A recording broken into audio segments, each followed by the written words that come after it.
Relax করে আসিস মনে হচ্ছে। আগস্ট রিল্যাক্স তো অবশ্যই থাকবো। বাবা মা 1 মাসের জন্য কানাডা চলে গেছে, তাই পাত্রী দেখার কার্যক্রম আপাতত স্থগিত। কে বললো তোকে স্থগিত? আঙ্কেল আন্টি বাইরে যাবার আগে এই মহান দায়িত্বটা আমার হাতে দিয়ে গেছেন। দোস্ত বাদ দে না, বাদ দে না। তুই আমি না বন্ধু দোস্ত, আমরা তো এক দেহ এক প্রাণ, বুঝছিস? চল এক কাজ করি দোস্ত, আমরা একটু দলাদলি করে ফেলি, বুঝছিস? তুই আর আমি এক দল, আর আব্বা আম্মা হচ্ছে আরেক দল। হ্যাঁ, আমাদের দলের কিন্তু ওজন বেশি, মজা হবে। মোটেই মজা হবে না।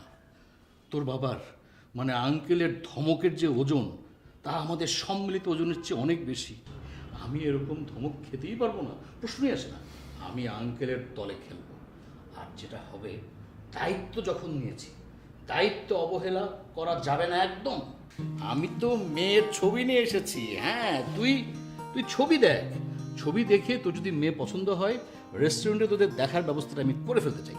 না, ছবি দেখ। রাশেদ প্লিজ। আঙ্কেলকে ফোন দিব? বাবাকে আবার ফোন দেওয়ার কথা বলছিস? দেখছি তো, দেখি কি নিয়ে আসছিস ছবি। এটা তো আগের মতোই। আগে যেটা দেখেছিল ওটা লেফট অ্যাঙ্গেল থেকে তোলা, এটা রাইট অ্যাঙ্গেল থেকে তোলা, পার্থক্য শুধু এতটুকুই। আচ্ছা, আমি না বুঝতে পারলাম না, তোকে যত মেয়ের ছবি দেখালাম, তোর কোনো ছবি কোনো মেয়েকে পছন্দ হচ্ছে না। আচ্ছা, আমাকে সিরিয়াসলি বল তো, তোর কি পছন্দের কেউ আছে? আমাকে বল না, সিরিয়াসলি বল। সেরকম কেউ নাই, শুধু একজন ছিল। কে? তা তো জানি না, শুধু জানি সেদিন ঝুম বৃষ্টি হচ্ছিল, আর সেই ঝুম বৃষ্টিতে আমি শেষ বিকেলের আলোয় হেঁটে যাচ্ছিলাম।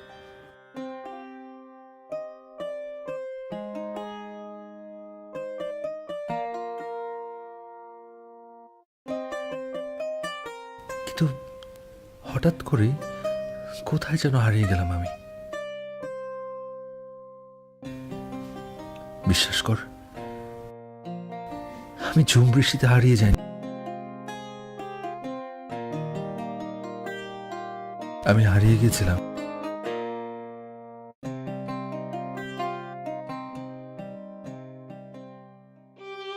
একটা অচেনা মেয়ের দু চোখে তাকিয়ে। প্রথম দেখাতেই যে অচেনা মেয়েটার অচেনা ভালোবাসায় আমি নিজেকে জড়িয়ে নিয়েছিলাম।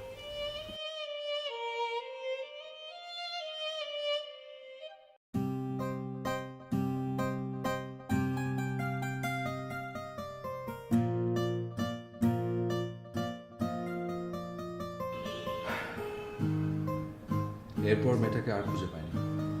কেন, তুই বাসায় গিয়ে খোঁজ নিস? গিয়েছিলাম, পরে ওখানে গিয়ে জানলাম যে ওরা ওই বাসা ছেড়েই চলে গেছে। আল্লাহ, তুমি আমার বন্ধুকে এমন মেয়ে কেন দেখাও, যাকে একবার দেখার পর আর দ্বিতীয়বার দেখা যায় না? দোস্ত, তুই কোনো টেনশন করবি না, আমি এখনই বাইরে যাচ্ছি। বাইরে গিয়ে আমি ঝুম বৃষ্টির জন্য অপেক্ষা করবো, আর ছাদে ছাদে ঘুরে দেখবো ওরকম কোনো মেয়েকে আর খুঁজে পাওয়া যায় কিনা। তুই কি পাগল হয়ে গেলি?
রাশেদ কোথায় রে?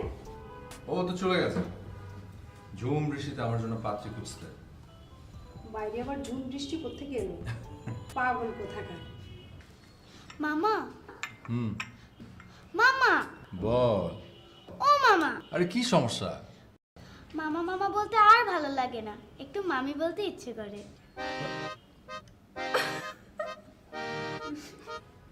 আবার শেষ পর্যন্ত তুমি এই বাচ্চা মেয়েটাকে আমার পিছনে লাগিয়ে দিয়েছো। ঠিকই তো আপা, কেন এই কাজটা করতে গেলে?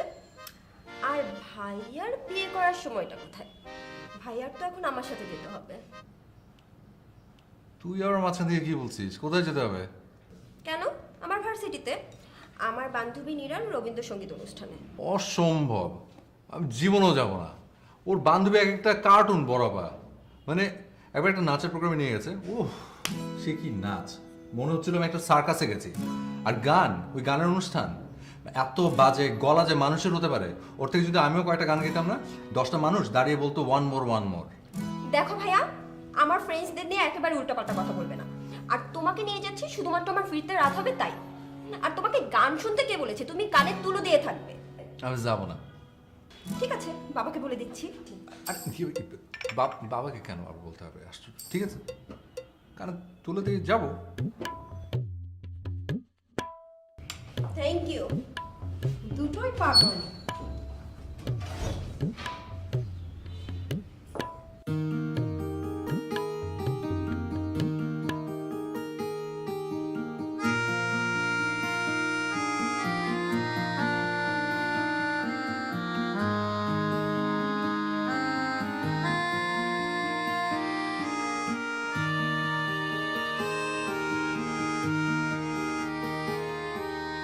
ভালোবাসি ভালোবাসি এই সুরে কাছে দূরে জলে স্থলে বাজায় বাজায় বাঁশি ভালোবাসি ভালোবাসি আকাশে কার বুকের মাঝে ব্যথা বাজে দিগন্তে কার কালো আখি আখির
যায় ভাসি ভালোবাসি।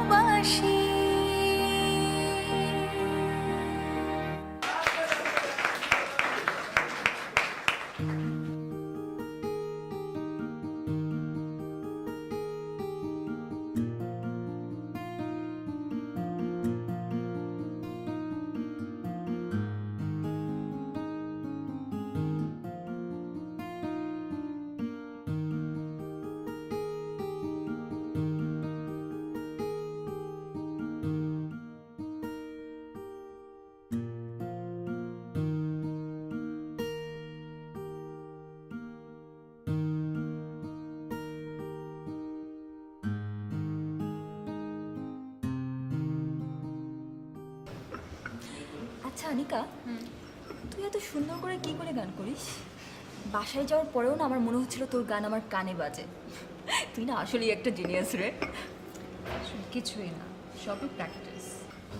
বলে না, প্র্যাকটিস মেক্স ম্যান পারফেক্ট। ছোটবেলা থেকে বাবা অনেক প্রেশার দিয়েছিল আমাকে গান শেখা নিয়ে। বাবা বলেছে কখনো কোনো কিছুতে হাত দিলে সেটা 100% মন দিয়ে করতে। অবশ্যই প্যারাও ছিল। প্যারা? হ্যাঁ, সকালে স্কুল, দেন কোচিং, তারপর গান শেখা। তুই বুঝতে পারছিস কত প্রেশার? তবে তুই আসলে একটা পারফেক্ট মেয়ে। তুই একটু ফ্রেশ হয়ে আসছি।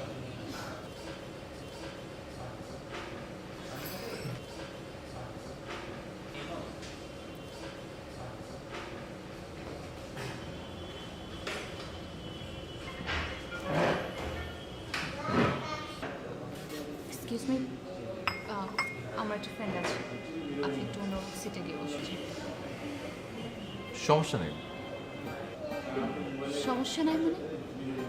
মানে আমি তো বলছি আমার একটা ফ্রেন্ড বসেছে এখানে, আপনি অন্য জায়গায় গিয়ে বসুন না। আসলে অন্য কোনো টেবিলে বসাটা সম্ভব না, আমাকে এখানেই বসতে হবে। কি ধরনের চোখ এটা? এত জায়গা এখানে পড়ে আছে, আপনার এখানে বসতে হবে?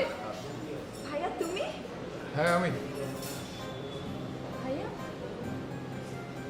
মানে তোর বড় ভাই? হ্যাঁ I am really sorry.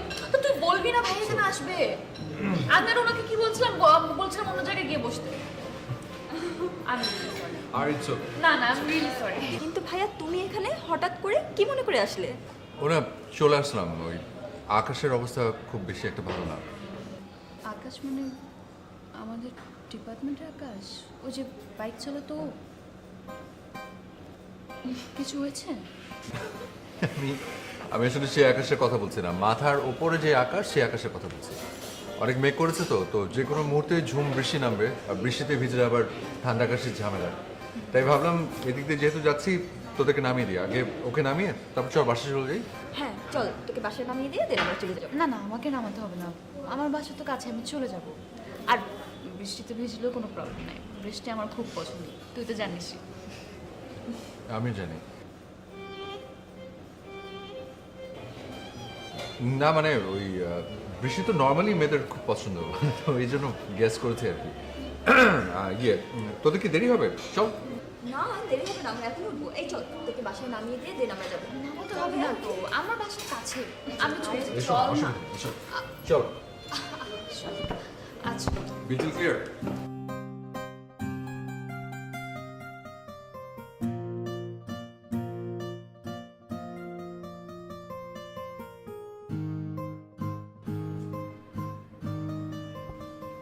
Anika, Anika, বস। তুই কি একটা বিষয় খেয়াল করেছিস? এই যে আমাদের এত সুন্দর একটা পরিবার, অথচ এই পরিবারে শিল্প সাহিত্যের কোনো চর্চা নেই, যেখানে শিল্প সাহিত্য কিনা মেধা বিকশিত করতে সহায়তা করে। এই যে আমাদের এত সুন্দর কিউট মিষ্টি একটা ভাগ্নি, অথচ ওর মা মানে আমাদের বড় বোন হয়েছে একটা নিরামিষ, আর রাখতেও পারে শুধু একটা নিরামিষ। ভাইয়া ঠিকই বলেছো, আমাদের আমিষটাও ভীষণ দরকার। এই তো বুঝতে পেরেছিস। তো আমি ঠিক করছি যে আমাদের এই মিষ্টি কিউট ভাগ্নিটাকে কালচারাল সাইডে নিয়ে আসবো। এখন তুই আমাকে ভেবে বল যে ওকে কি শেখানো যায়। নাচ? নাচ ভালো, তবে ওই মুভমেন্টে লাফলাফি আছে তো, মানে একটু ইনজুরির ভয় আছে, তো এমনি বাচ্চা একটা মেয়ে, হাড়গুলো শক্ত হওয়ার জন্য একটু সময় লাগবে, তো এমন কিছু একটা ভাব যেটাতে ইনজুরির ভয় নেই। তাহলে গান? বাহ, এটা তো খুব ভালো কথা বলছিস। হ্যাঁ সেটাই, ওকে তাহলে আমরা গান শেখাই। তো গান শেখাতে হলে তো একটা টিচার লাগবে। তো দেখো একটু খোঁজ নিয়ে যে ভালো কোনো গানের টিচার আছে কিনা যে বাসায় এসে গান শেখাবে। গানের টিচার লাগবে কেন? নীরা থাকতে আবার গানের টিচার খোঁজো তুমি? তাই ও পারবে? পারবে পারবে, মানে নীরার থেকে ভালো আর কেউ পারবে না, এই ব্যাপারে তুমি শিওর থাকতে পারো। তাহলে দেখ, কথা বলে দেখ শেখাতে পারবে কিনা। ওকে ভাই, আমি এখনই ওকে ফোন দিচ্ছি, ও কাল থেকেই চলে আসবে। কিছু বললে? না চা বানাও তো।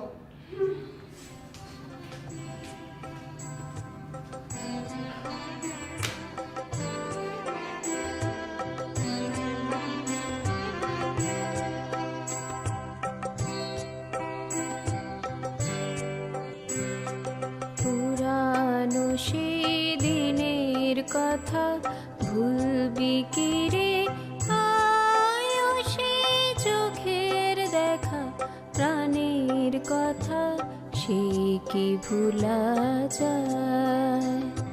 পুরানো সেই দিনের কথা ভুলবি কি রে, আয়ো সেই চোখের দেখা প্রাণের কথা, সে কি ভুলা যায়।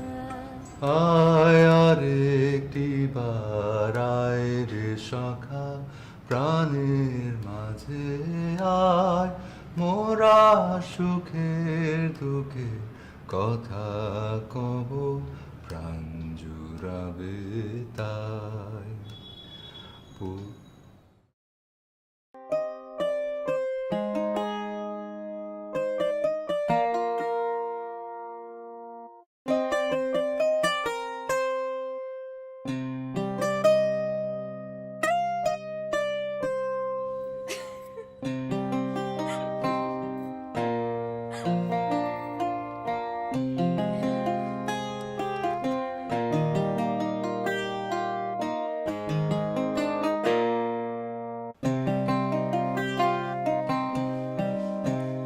কিরে মা, কি নিয়ে তো ব্যস্ত? আয় না রে মা, দাবা খেলি। আজ তো দাবা খেলার জন্য কাউকেই পাচ্ছি না রে। বাবা, আনিকা চলে আসবে, ওর জন্য নাস্তা করছি, আর ও আসলে আমার বেরোতে হবে। চলে আসবে।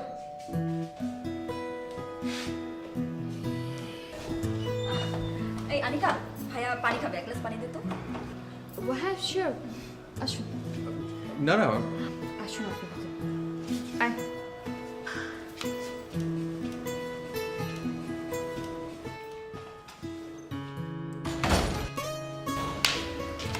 বাবা, আনিকার বড় ভাই।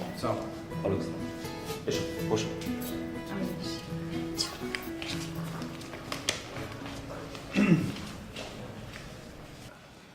কি নাম তোমার? জি আমার নাম আদনান। আদনান। তা কি করো? আমি ফ্রিল্যান্সার, আউটসোর্সিংয়ের কাজ করছি। দাবা খেলতে পারো? দাবা? জি পারি। Good, very good. হ্যাঁ, তুমি এসে না খুবই ভালো করেছো। আমি না আজকে দাবা খেলার জন্য কোনো প্লেয়ার পাচ্ছিলাম না, আর আমার একটা বিষয় কি জানো, মানে দাবা খেলতে না পারলে না আমার ভীষণ অস্থির লাগে। আচ্ছা, তুমি কয় চাল পর্যন্ত যেতে পারবে?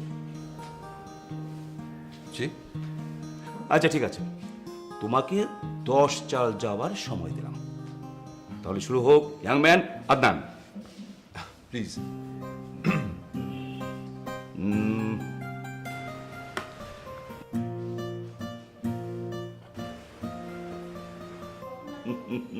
বুদ্ধির খেলা কি?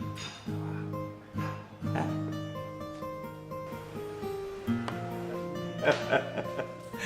এবার তুমি ভালো চাল দিতে পারো।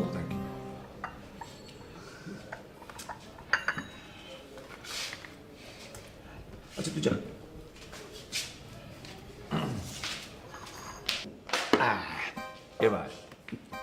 হলো বুদ্ধির খেলা, বুদ্ধি লাগে। চেকমেট।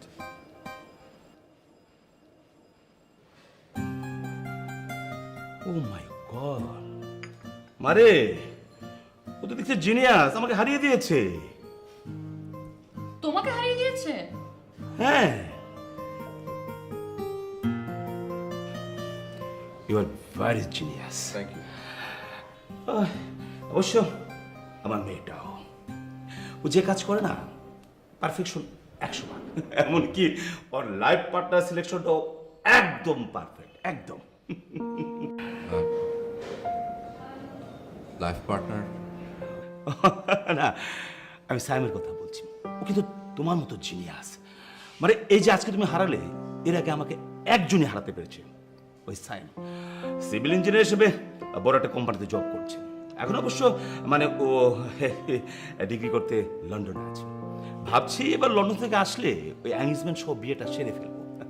আমি আবার একটা এদের বিশ্বে একটা ভিন্ন প্রকৃতির ফাদার। আমি আমার মেয়ের প্রতি 100% ট্রাস্ট করবো না কেন? ও তো আজ পর্যন্ত ট্রাস্ট ভঙ্গ করেনি। আচ্ছা শোনো, তুমি কিন্তু এখন যেতে পারবে না, তুমি দুপুরে খেয়ে তারপর যাবে। ইয়াং ম্যান, তোমার ব্রেন আছে, তোমার সাথে মানে সাইমের একটা দারুণ মিল দেখতে পাচ্ছি। মানে এত ভালো খেলো। আচ্ছা আসি, হ্যাঁ, খুব ভালো খেলেছো।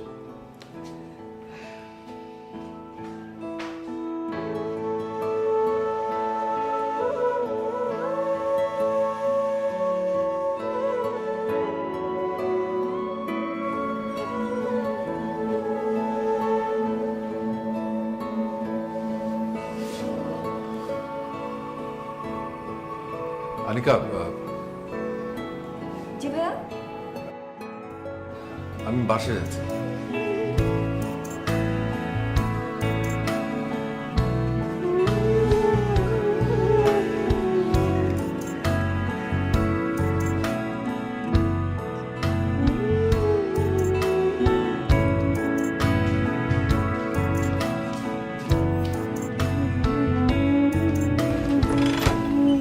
Hello ma'am.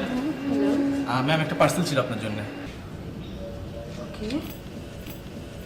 ম্যাম একটা সাইন করা লাগতো। ম্যাম আপনি আমাকে দেন, একটা সাইন করা লাগতো ম্যাম এখানে। ম্যাম এখানে ম্যাম।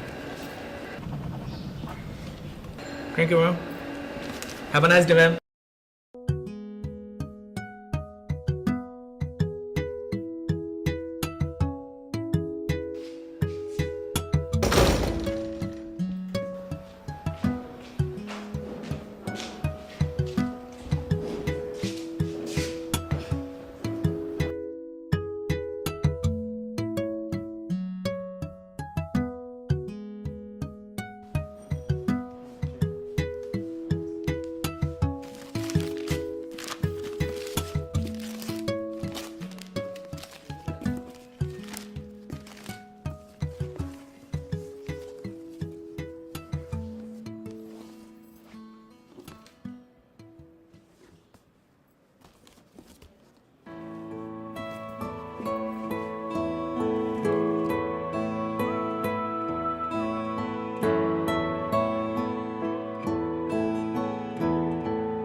কিরে এত চিৎকার করছিস কেন?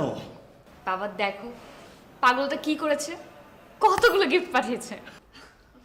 তাই তো। আচ্ছা দেখ ছেলেটার কাণ্ড, সেই লন্ডন থেকে এত জিনিস পাঠিয়েছে এখানে, পারেও ছেলেটা রে। আরেকটা সারপ্রাইজ আছে। আর একটা সারপ্রাইজ মানে সেটা আবার কি? নেক্সট মানডেতে ও দেশে ফিরছে। Next Monday? ও তো আরো পরে আসার কথা ছিল রে। এটাই তো সারপ্রাইজ বাবা, আই এম ভেরি হ্যাপি। আচ্ছা বাবা, আমি আনিকাদের বাসা যাচ্ছি, তুমি কিন্তু খেয়ে নিবে, আমার আসতে একটু দেরি হতে পারে। আমি করে নেবো, আমার জন্য চিন্তা করতে হবে। হ্যাঁ ঠিক আছে, তোমার জন্য গিফট আছে দেখো। আমার জন্য গিফট?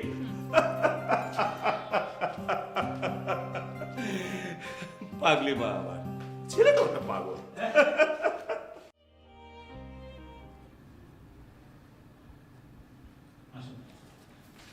ভাইয়া আমাকে একটু নিরাতে বাসে ড্রপ করে এসো।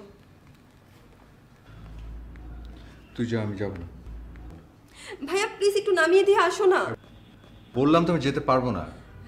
ভাই আমার যাওয়াটা ভীষণ এমার্জেন্সি। কি এমন ইমার্জেন্সি বল? নীরার ফিয়ান্সি সাইম কিছুক্ষণ আগে বিমান ক্রাশে মারা গিয়েছে। নীরা খুব সিক হয়ে পড়েছে।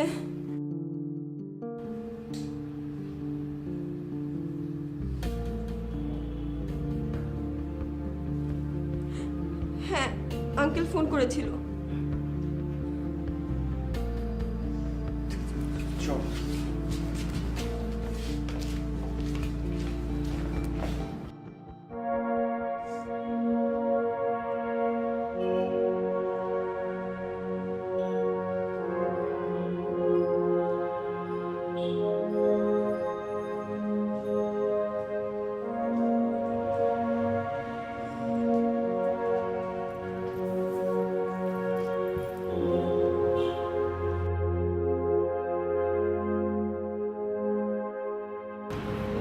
প্লিজ এভাবে ভেঙে পড়িস না, একটু শক্ত হ। দুর্ঘটনার উপর তো কারো কোনো হাত নেই না। আমাদের সবাইকেই একদিন না একদিন মরতে হবে, আর আমরা কেউ জানি না আমরা কিভাবে কে কোথায় মৃত্যুর মুখোমুখি হব। তাই বলে তো জীবনকে থামিয়ে দেওয়া যাবে না, জীবনকে জীবনের নিয়মে চলতে দিতে হবে। আমি জানি নীরা, তুই স্যামকে অনেক ভালোবাসিস। সেই ভালোবাসাটাই না হয় তোর বেঁচে থাকার শক্তি হয়ে দাঁড়াক। স্যামের ভালোবাসা নিয়ে না হয় তুই আবার সুস্থ স্বাভাবিক জীবনে ফিরে আয় নীরা। প্লিজ নীরা, এভাবে ভেঙে পড়িস না নীরা, প্লিজ।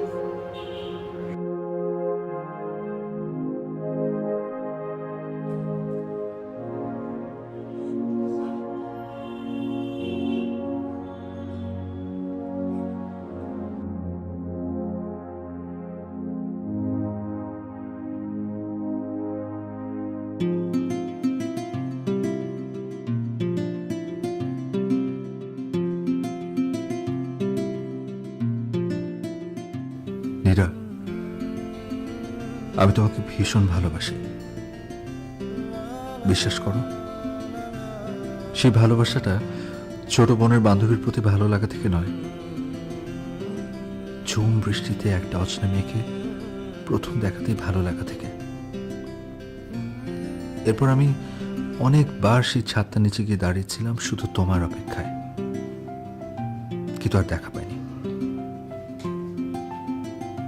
আবার তোমায় আমি ঠিক খুঁজে পেলাম রবীন্দ্র সন্ধ্যায়, আর তারপর থেকে আমার রেস্টুরেন্টে ছুটে যাওয়া, তোমাকে তাহার টিচার করে বাসায় নিয়ে আসা, আনিকাকে তোমার বাসায় ড্রপ করে দিতে এসে পানি খেতে চাওয়া, সব কিছু শুধু তোমাকে কাছে পাওয়ার জন্য, তোমার কাছে থাকার জন্যই করা। কিন্তু একবারের জন্য ভাবতে পারিনি তোমাকে আমি খুঁজে পেয়েছি আবার হারিয়ে ফেলার জন্য। কিন্তু আমি তোমাকে হারিয়ে যতটা কষ্ট পেয়েছি, তার চেয়ে অনেক বেশি কষ্ট পেয়েছি তোমার জীবনে দুর্ঘটনার পর তোমার দু চোখে তাকিয়ে। আমি চাই তুমি আবার আগের মতো খুব ভালো থাকো, সুন্দরভাবে বেঁচে থাকো। আনিকার কাছে শুনেছি দোলন চাপা তোমার ভীষণ পছন্দের ফুল, আর তাই সেই দোলন চাপা দিয়েই তোমাকে আবার ভালো রাখার চেষ্টাটা শুরু করতে চাই।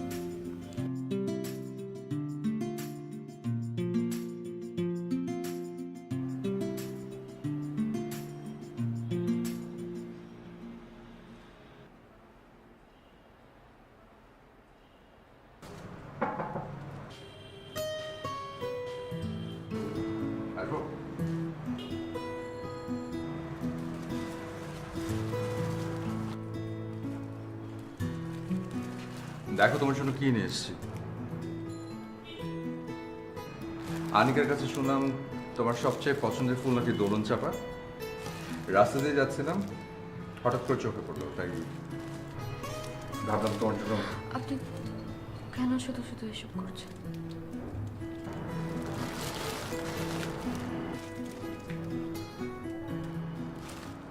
তোমাকে বেটার ফিল করানোর জন্য। Nothing else. No. আমি যাই আঙ্কেলের সাথে একবার দাবা খেলে আসি।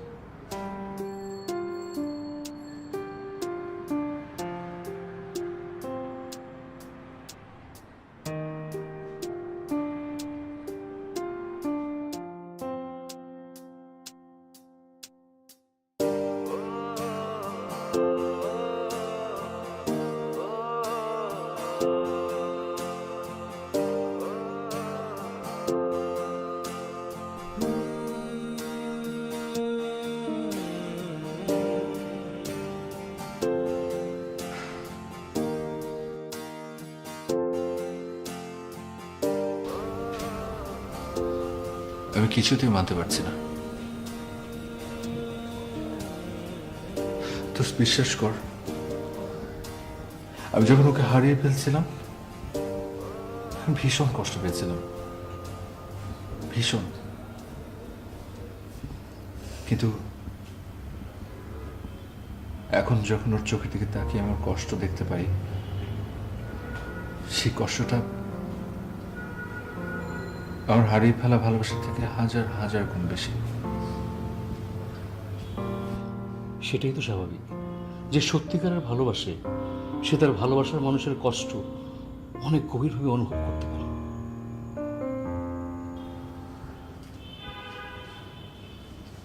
আমি না আমার ওই হারিয়ে যাওয়া ভালোবাসাটা ফেরত চাই না। আর আমি ওকে ওর পুরনো ভালোবাসাটা ফেরত দিতে পারবো না, কিন্তু আমি চাই ও ভালো থাকুক, আবার আগে নীরব হয়ে বেঁচে থাকুক। আচ্ছা আমি কি করবো বলতো? কি করবি মানে? তুই ওর পাশে থাকবি, ওর কাছে থাকবি, ওকে স্বাভাবিক করার চেষ্টা করবি। এটা তোর দায়িত্ব। তুই হয়তো নীরার ভালোবাসা আর পাবি না, কিন্তু তুই তো ওকে ভালোবাসিস।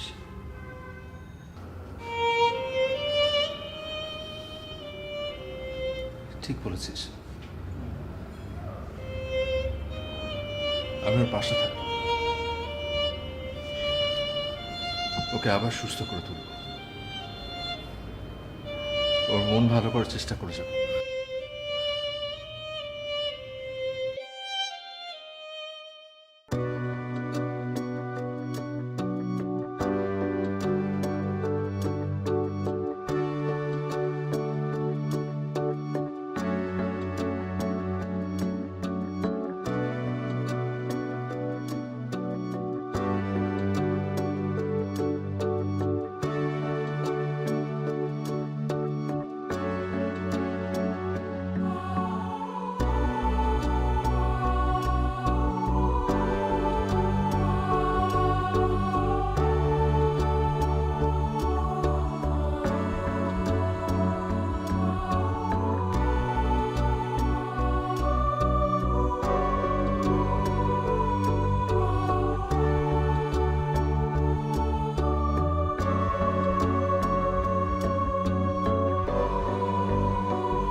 মীরা, ওই হয়েছে কি ওই তোমার জন্য না একটা কষ্ট করে রবীন্দ্রসঙ্গীত শেখার চেষ্টা করেছিলাম। তুমি গানটা শুনে বলবে সুর টুর সব ঠিক আছে কিনা? আমি বরং এখানে বসি।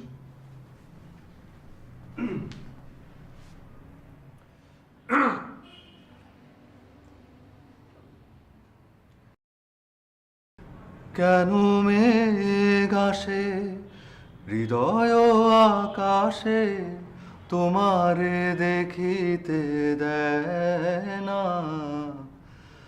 মোহ মেঘে তোমারে দেখিতে দেয় না, মোহ মেঘে তোমারে অন্ধ করে রাখে, তোমারে দেখিতে দেয় না, মাঝে মাঝে তব দেখা পাই।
চিরদিন কেন পাই না, মাঝে মাঝে তব দেখা পাই, চিরদিন কেন পাই না, মাঝে মাঝে তব।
নীরার কি খবর এখন?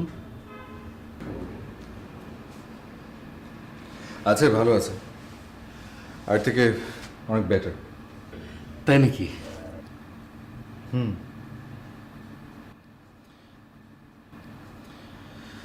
শুধু একটা বিষয় আমাকে খুব কষ্ট দিচ্ছে। কি? ও বলেছে ও আর গান করবে না, কিন্তু আমি চাই, খুব করে চাই যে ও আবার গান করুক। ওকে তোর ভালোবাসার কথাটা জানাবি না?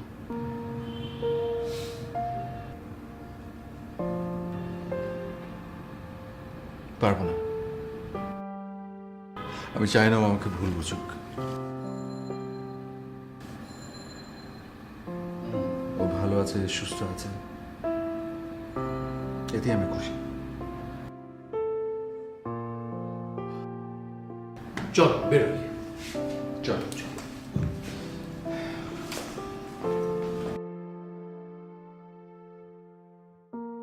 ভাইয়া ভাইয়া একটা কলম দাও না।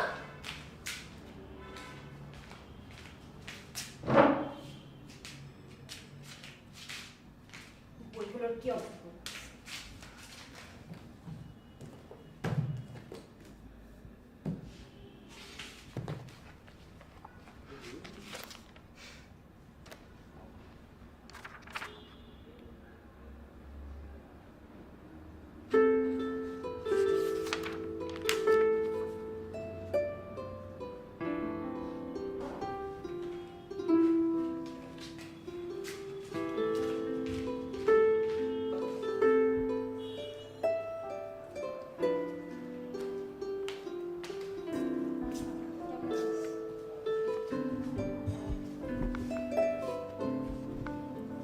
তারপর দিনকাল কেমন যাচ্ছে?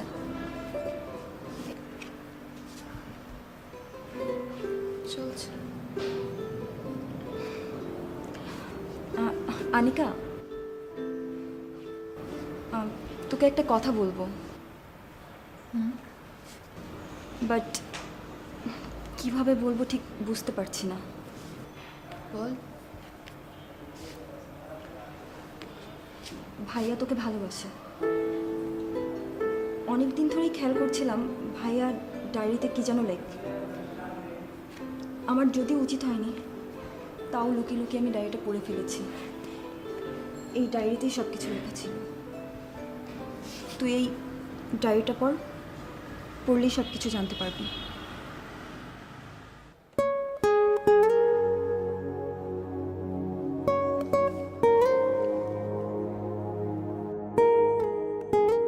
নীরা, আমি তোমাকে ভীষণ ভালোবাসি, বিশ্বাস করো। সেই ভালোবাসাটা ছোট বোনের বান্ধবীর প্রতি ভালো লাগা থেকে নয়, ঝুম বৃষ্টিতে একটা অচেনা মেয়েকে প্রথম দেখাতেই ভালো লাগা থেকে।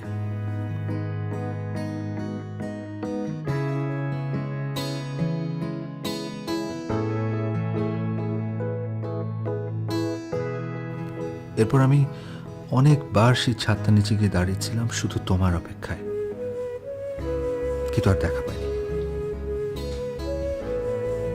আবার তোমায় আমি ঠিক খুঁজে পেলাম রবীন্দ্র সন্ধ্যায়।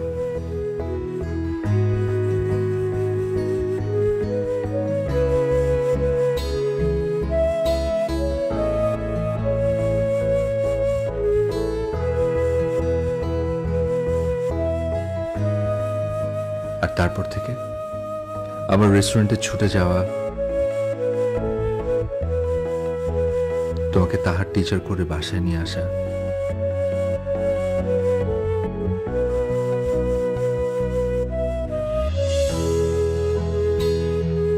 আনিকাকে তোমার বাসায় ড্রপ করে দিতে এসে পানি খেতে চাওয়া, সবকিছু শুধু তোমাকে কাছে পাওয়ার জন্য, তোমার কাছে থাকার জন্যই করা। কিন্তু একবারের জন্য ভাবতে পারিনি তোমাকে আমি খুঁজে পেয়েছি আবার হারিয়ে ফেলার জন্য। কিন্তু আমি তোমাকে হারিয়ে যতটা কষ্ট পেয়েছি, তার চেয়ে অনেক বেশি কষ্ট পেয়েছি তোমার জীবনে দুর্ঘটনার পর তোমার দু চোখে তাকিয়ে।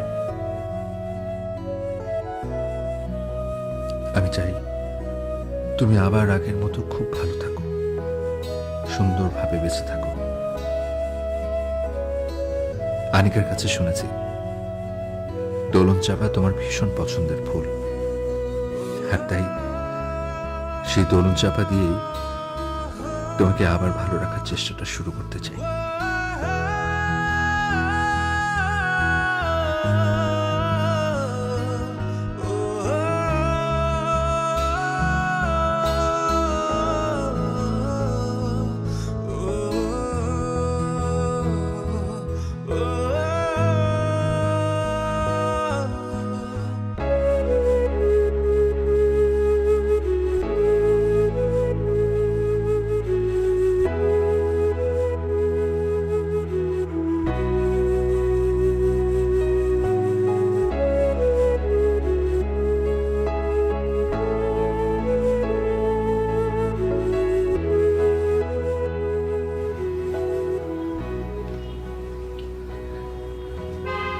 কি করছিস মা?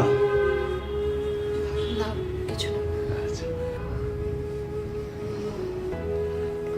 বাবা,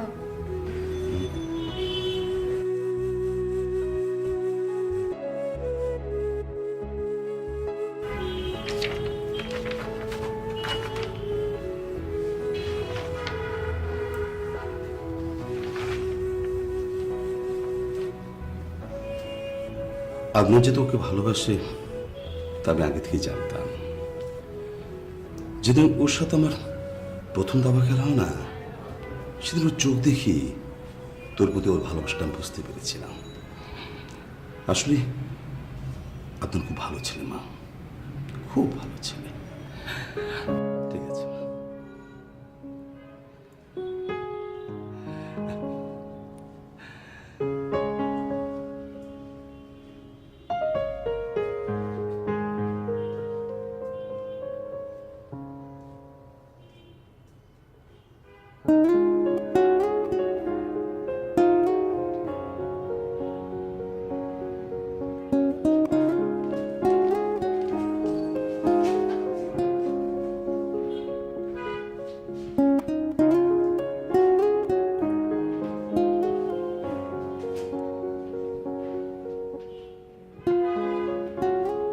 হ্যালো, আগামী শুক্রবার আমার একটা রবীন্দ্রসঙ্গীতের প্রোগ্রাম আছে, আমি ওখানে গাইবো। আপনি কি যেতে পারবেন আমার সাথে? ঠিক আছে, তাহলে দেখা হবে।